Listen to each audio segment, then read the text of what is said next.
تجارت ہے تو ہم دیکھیں گے کہ اس کی قیمت 52.5 تولہ چاندی کے برابر یا زیادہ ہے یا نہیں، تو یہ ہو گیا مال نصاب۔ اور پھر آدمی اس پر مالک بھی ہو، اس کی ملک میں بھی ہو۔ اس سے معلوم یہ ہوا کہ مثال کے طور پہ اگر گھر میں میاں بیوی ہیں، بیوی کی ملک میں 9 تولہ سونا ہے اور شوہر غریب ہے، تو اب ہم یہ نہیں کہیں گے کہ شوہر پہ زکوٰۃ لازم ہے کیونکہ بیوی کے پاس سونا ہے۔ سونا اگر بیوی کی ملک ہے تو مالک وہ ہے، شوہر نہیں، تو چونکہ یہ مالک ہی نہیں ہے لہذا شوہر پہ زکوٰۃ واجب نہیں ہوگی بلکہ بیوی پر زکوٰۃ لازم ہوگی۔ پھر اس کے بعد اگلی شرط تھی کہ اس مال پر وہ قابض بھی ہو، لہذا اگر یہ مال اس کے قبضے میں نہیں ہے تو پھر اس پر اتنے عرصے کی زکوٰۃ لازم نہیں ہوگی۔ اس کی چند صورتیں ہیں، مثال کے طور پر کسی کا مال چوری کر کے لے گئے، روپیہ چرا کے لے گئے یا سونا چاندی چرا کر لے گئے اور بالفرض 2 سال تک وہ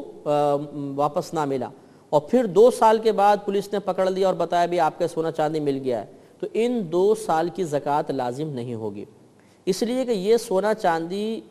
اس شخص کی ملک تو کہلائے گی، یہ اس کا مالک تو ہے، لیکن یہ مکمل طور پہ اس پہ قابض نہیں ہے، اس کے قبضے میں مال نہیں رہا، لہٰذا اس پر زکوٰۃ لازم نہیں ہے۔ اسی طریقے سے مثال کے طور پہ دریا میں یا سمندر میں کوئی چیز گر گئی اور پھر وہ 1-1.5 سال بعد مثلا نکلی، تو اتنے عرصے کی زکوٰۃ اس پر لازم نہیں ہوگی کیونکہ اس کے پاس کوئی ایسا ذریعہ نہیں تھا کہ وہ اس پہ مکمل طور پہ قبضہ کرتا۔ اسی طریقے سے مکمل طور پہ قابض نہ ہونے کی ایک صورت یہ بیان کی گئی ہے کہ ہم نے کسی کے پاس امانت رکھوائی اور پھر ہم خود بھول گئے کہ کس کے پاس رکھوائی تھی۔ اب مثلا 1 سال گزر گیا، 2 سال گزر گیا، پھر یاد آیا اچھا فلاں کے پاس کچھ مال رکھوایا تھا، تو اب ہم اگر وہ مال لے لیں گے تو چونکہ درمیان میں ہم مکمل طور پہ بھول چکے تھے کہ کس کے پاس امانت رکھوائی تھی، لہٰذا یہ بالکل ایسا ہوگا جیسے اس مال پر ہمارا قبضہ نہیں رہا، لہٰذا اس سالوں کی زکوٰۃ واجب نہیں ہوگی۔ اسی طریقے سے اگر ہم نے کسی کو قرضہ دیا تھا اور اس شخص نے جس نے قرض لیا ہے اس قرض کا انکار کر دیا کہ بھئی میرے پاس تو نہیں ہے، تم نے مجھے دیا ہی نہیں ہے، اور دینے والے کے پاس گواہ بھی موجود نہیں ہے کہ وہ گواہ قائم کر دے کہ میں نے واقعی اس کو قرضہ دیا تھا، تو ایسی صورت میں جتنا عرصہ اس شخص کے پاس مال رہے گا زکوٰۃ لازم نہیں ہوگی، کیونکہ اگرچہ ملک شرعی لحاظ سے شخص کے لیے ثابت ہے لیکن قبضہ ثابت نہیں ہے۔ تو معلوم ہوا کہ قبضہ 2 طرح کا ہوتا ہے، ایک حقیقتاً قبضہ کہ مال ہمارے ملک میں ہو، اور ایک حکماً قبضہ، وہ یہ کہ کسی لحاظ سے کوئی شخص اقرار کر رہا ہو کہ ہاں یہ مال آپ ہی کا ہے چاہے حقیقتاً ہمارے پاس قبضہ نہ ہو، اور اگر حقیقتاً قبضہ بھی نہیں ہے اور کوئی شخص سامنے سے اقرار بھی نہیں کر رہا، اب اگر وہ مال ہمارے پاس سے نکلا ہوا ہے تو اتنے عرصے کی زکوٰۃ وغیرہ لازم نہیں ہوگی۔ اس سے معلوم ہوا کہ اگر ہم نے کسی کے پاس امانت رکھوائی اور ہمیں یاد ہے کہ امانت کس کے پاس ہے اور ہم نے 3-4 سال تک وہ مال نہیں لیا، تو چونکہ ہمیں معلوم ہے سامنے والا انکار بھی نہیں کر رہا تو 3-4 سال کی زکوٰۃ بنتی رہے گی۔ اسی طرح ہم نے قرضہ دیا لیکن سامنے والا ابھی غریب ہے، تنگ دست ہے، وہ ہمارا قرضہ ادا نہ کر سکا، اور وہ مال اتنا تھا جو مقدار نصاب تک پہنچتا تھا اور اس پر کئی سال گزر گئے،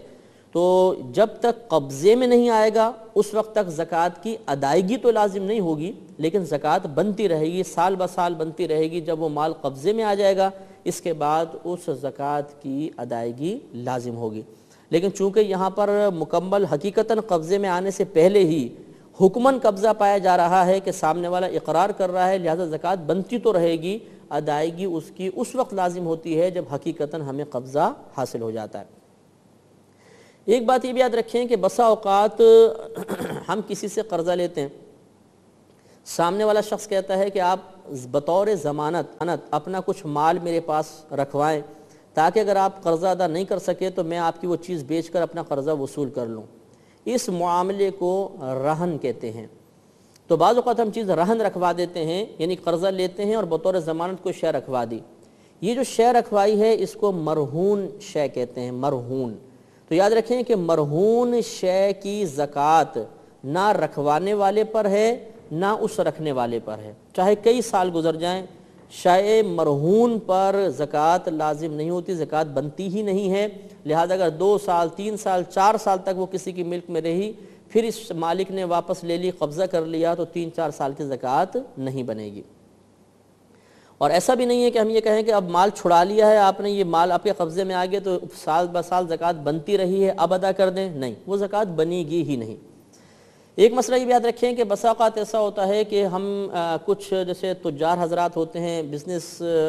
کرنے والے ہوتے ہیں کہ کچھ مال خریدتے ہیں اور وہ مال ان کے قبضے میں نہیں آتا. مثال کے طور پہ باہر سے مال منگایا اور وہ مطلب پورٹ پہ پھنس گیا یا ایئرپورٹ پہ پھنس گیا ہے اور کئی سال تک وہیں پر رہا. اب ہم نے چیز خرید لی تو ہم اس کے مالک تو ہو گئے، لیکن مکمل طور پہ ہمارے قبضے میں نہیں آ رہی بلکہ وہ ایک مقام پر رکی ہوئی ہے. تو اس صورت میں بھی یاد رکھیے کہ چونکہ ہمارے ملک میں آ چکی ہے، حقیقتاً قبضہ نہیں ہے اور کوئی ہماری طرف سے اس ملک کا انکار بھی نہیں کر رہا، لہذا سال بسال زکوٰۃ بنتی رہے گی. ہاں، ادائیگی اس وقت واجب ہوگی جب یہ مال مکمل طور پہ ہمارے قبضے میں آئے گا. تو معلوم ہوا کہ اگر کسی کا بندرگاہ وغیرہ پہ مال پھنسا ہوا ہے اور کئی سال تک پھنسا رہا تو یہ مال تجارت اگر ہے تو اس مال تجارت پر سال بسال زکوٰۃ بنتی رہے گی. ادائیگی اس وقت واجب ہوگی جب یہ مکمل طور پہ مال ہمارے قبضے میں آ جائے گا. اگلی شرط نصاب کا، مقدار نصاب کا قرض سے فارغ ہونا ہے. یاد رکھیے کہ ایک شخص مثلا مالک نصاب ہے، اس کے پاس اتنا مال موجود ہے کہ اس پہ زکوٰۃ لازم ہو جاتی ہے، لیکن اس پر اتنا قرضہ بھی ہے کہ اگر وہ قرضہ ادا کر دے تو پھر یہ ملک نصاب، مقدار نصاب باقی نہیں رہے گی تو اس پہ زکوٰۃ لازم نہیں ہے. مثال کے طور پر اس کے پاس کچھ پیسہ ہے، مثال کے طور پہ 20,000 روپے ہیں. اب اس سے 52.5 تولہ چاندی آرام سے آ سکتی ہے اور اس پہ پورا سال بھی گزر گیا، لیکن سال تمام ہونے سے پہلے اس پہ اتنا قرضہ تھا، مثال کے طور پہ 1 لاکھ 2 لاکھ روپے قرضہ ہے. تو اب 20,000 روپے پہ اگرچہ سال گزرا لیکن ساتھ ساتھ اس پہ لاکھوں روپے قرضہ بھی ہے، اور اگر وہ لاکھوں روپے قرضہ ادا کر دے تو یہ 20,000 سے تو ہو بھی نہیں سکتا اور پھر اس کے پاس تو بالکل مال ہی نہیں بچے گا. لہٰذا ہم یہ کہیں گے کہ جو اس وقت موجودہ مال ہے چونکہ قرضے میں مستغرق ہے، گھرا ہوا ہے، لہٰذا اس شخص پہ زکوٰۃ لازم نہیں ہوگی. ہاں، اگر ایسی صورت ہو کہ اس پہ قرضہ تو ہے لیکن اگر یہ قرضہ ادا کر دے تو اس کے بعد بھی مقدار نصاب باقی بچتی ہے تو زکوٰۃ ہو جائے گی. مثال کے طور پر کسی کے پاس 1 لاکھ روپے ہیں،